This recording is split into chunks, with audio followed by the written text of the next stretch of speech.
Assalamualaikum warahmatullahi wabarakatuh.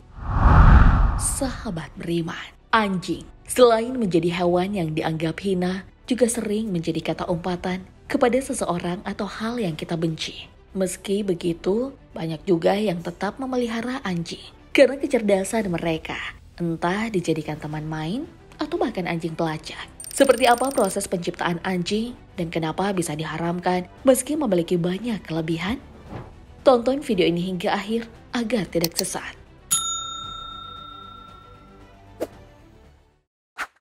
Canonku sayang, Canonku malang.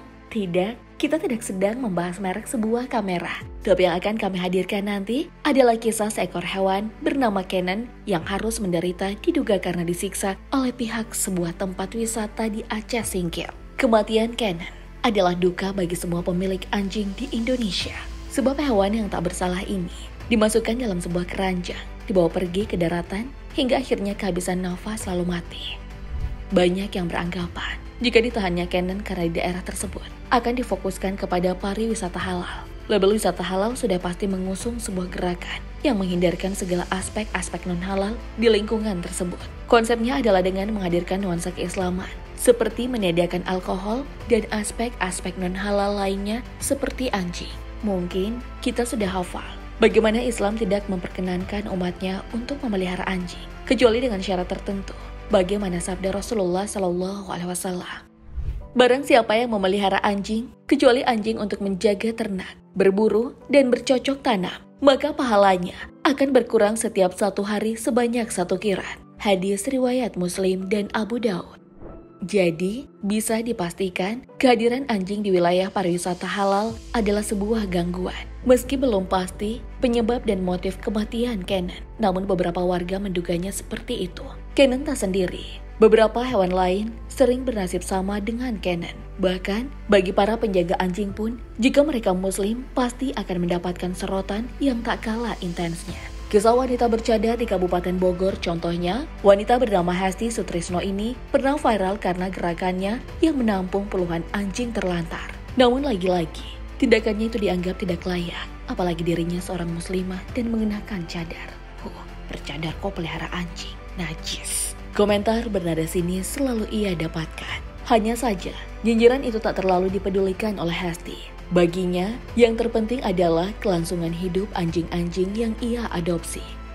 Ia juga merasa bahwa gerakannya tersebut justru membantu manusia lainnya yang ingin beraktivitas. Contohnya saja, ketika ia di jalanan ada orang yang risih dengan anjing, maka Hesti akan dengan sigap mengambil anjing tersebut. Hingga akhirnya, orang-orang bisa bebas melintas di jalan. Atau ketika warga menginfokan ada anjing yang mengganggu aktivitas di masjid, Hesti mau tidak mau akan mengambil anjing tersebut demi ketenangan orang-orang beribadah.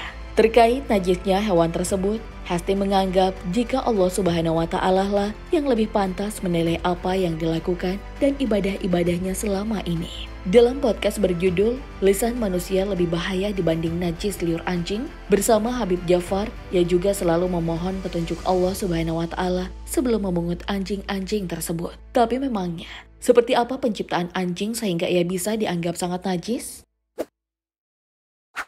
Sebenarnya, anjing telah ada sejak di zaman Rasulullah. Hewan mamalia ini dulunya selalu dimanfaatkan sebagai penjaga kebun dan ternak. Anjing atau kalb adalah hewan yang selalu menarik untuk dikaji. Kata ini sering sekali disebutkan dalam Al-Quran, bahwa orang Arab sangat familiar dengan kata kalb. Entah pada masa jahiliyah hingga saat ini, anjing dikenal sudah mengalami domestikasi dari serigala sejak 15.000 tahun yang lalu. Mari kita bedah makna anjing satu persatu. Dari segi bahasa dan mengutip Kamus Bahasa Arab, kalb ini memiliki beberapa arti dengan beberapa bentuk kata. Misalnya, kalabu bermakna penyakit menular yang dikenal sebagai cacing air. Ibnu Faris juga mengungkapkan jika al-kalb bisa diartikan sebagai segala sesuatu yang dibuat untuk mengikat sesuatu. Ujung rahim, besi bengkok untuk menimbang barak, kayu yang ditempel di dinding serta anjing. Namun yang paling masyhur diartikan sebagai anjing sebagaimana dalam Kamus Ma'ani. Anjing adalah hewan Canidae famili Mamalia carnivora yang memiliki banyak ras. berkembang biak, hewan pemburu, atau menjebak, yang juga dikenal dengan kecerdasannya.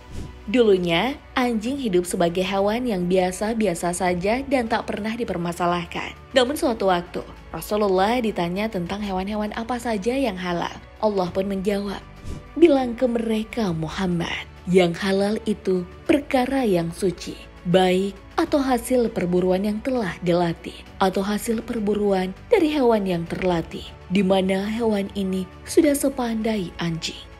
Adapun sejarah penciptaan anjing tak lepas dari penciptaan Nabi Adam alaihissalam. Menurut Gus Baha, Alkisah Allah menyuruh malaikat mengumpulkan bahan materi yang paling baik untuk menciptakan Adam. Lalu terciptalah Nabi Adam tanpa ruh. Iblis yang mengetahui rencana tersebut tak terima dan meludahi Nabi lalu mengenai bagian besarnya. Allah Subhanahu wa Ta'ala lalu membuang bekas ludah iblis tersebut dan alhasil terciptalah anjing. Anjing itu pun diperintahkan oleh Allah untuk menjaga Nabi Adam sehingga meski dari ludah iblis, anjing itu tetap bisa setia dan dekat dengan manusia.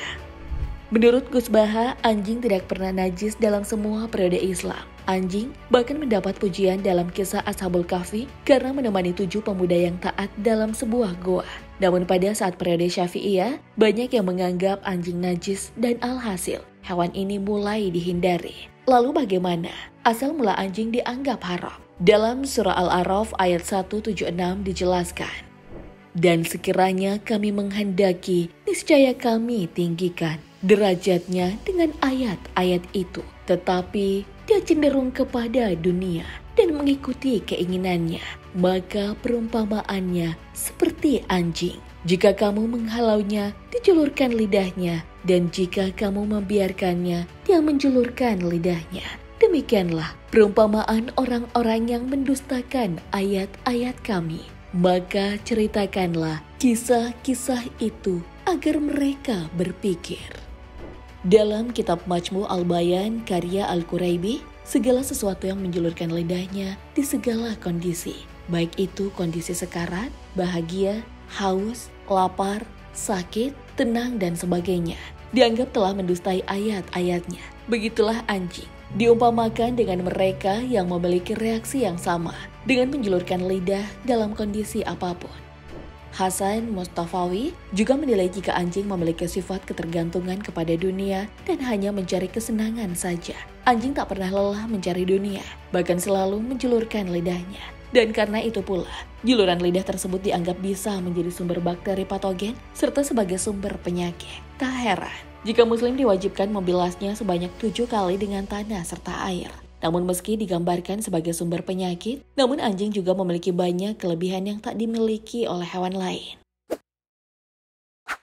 Seperti kisah Kaisar yang dinobatkan sebagai anjing terpintar di dunia karena dapat mengintai dan mengenali 1022 kata benda.